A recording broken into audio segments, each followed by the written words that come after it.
Garden. Yan yung mga talong natin na puti. Ayun yung mga bunga niya. Yun sila.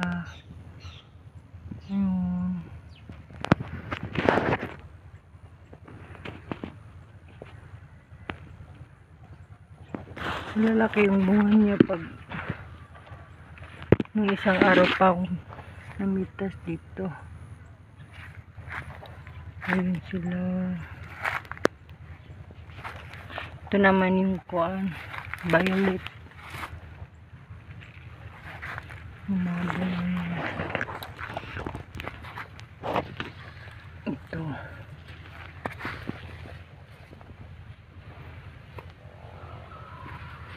Mula nung ginamitan ko sila ng organic fertilizer, namunga sila ng marami.